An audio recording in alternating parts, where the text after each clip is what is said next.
Ano po ba ang dahilan po nitong panibagong oil price hike?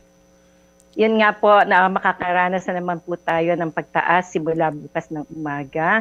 Primarily po, una dahil po dun sa sinasabi nila na tighter ang supply outlook. Ibig sabihin, may kagipitan as far as supply of petroleum products in the world market. Tapos po, ang pangalawang kadahilanan po, related pa rin po sa supply. Nagkaroon po ng disruption yung supply ni Libya dahil sa nakaraang storm or hurricane na tinamaan po yung apat na rig. And then lastly po, naging very optimistic po ang presentation ni OPEC na sinasabi niya na tataas ang demand. At saka yung global inventory daw po, yung kabuuan ng stock ng bansa, ng mundo, bumababa daw po. So those are the three main reasons, sir and ma'am, kung bakit po tayo makakaranas bukas ng pagtaas ng presyo ng produktong petrolyo sa domestic pump price. Pero inaasahan po ba natin, ma'am, na mag-i-improve yan? Bababa ulit sa next couple of weeks or tingin nyo tataas pa ulit? Magdadagdag pa ulit sila? Yeah, Sir Julius, no, kasi naglabas din po ng forecast noon ang Platts, Minoplat Singapore, na sinasabi po nila na for the next hanggang katapusan ng taon, December 2023, talaga pong sa world demand, mas mataas, sa world, mas mataas po ang demand kumpara sa supply. In fact, ito lang pong katapusan ng Setyembre, meron pong kakulangan na around 2 million barrels per day. Gaganda po ang sitwasyon sa mga first quarter or second quarter ng 2024.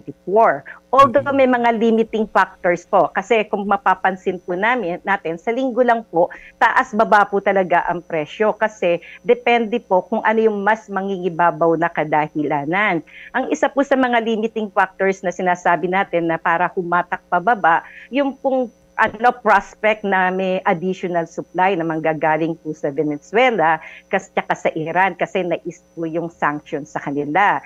First po, yun din pong concern na tataas naman yung interest rates na naman na i-implement ng malalaking central banks ng mga bawat bansa. At saka po yung economic issue ng isang malaking bansa kagaya ng China. Di po ba ine-expect na nila na magbo-boom na ulit yung economy ng China? Unfortunately, hindi nangyari yung inaasahan. So, ibig sabihin, mababa pa rin po ang demand ni China. Gayong number one importer po si China ng fuel. Okay, medyo sumakit yung ulo ko, ma'am, ha? Doon po sa dami ng mga factors na nakakapagpataas ho ng presyo ng produktong petrolyo. So, ang tanong po, ma'am, ano po ba ang gagawin ng ating pamahalaan para naman po hindi maging kawawa ang ating mga kababayan na kapag tumaas yan, lahat po tumataas ang pati presyo ng bilihin?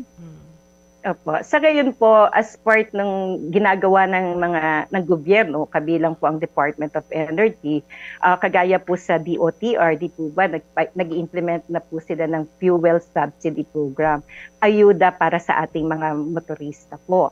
Tapos po, ang DA po, meron din silang programa para maibsan din yung bigat na dinaranas ng ating mga farmers at saka ng mga fisher folks. On the part of the Department of Energy naman po, tuloy po yung ating pakikipag-usap sa mga oil companies na hanggat maaari, ipagpatuloy din po nila yung mga discount na binibigay nila sa mga gasoline station. Kung mapapansin nyo po, may mga gas station po na nagbibigay ng discount na mula piso hanggang 4 na piso.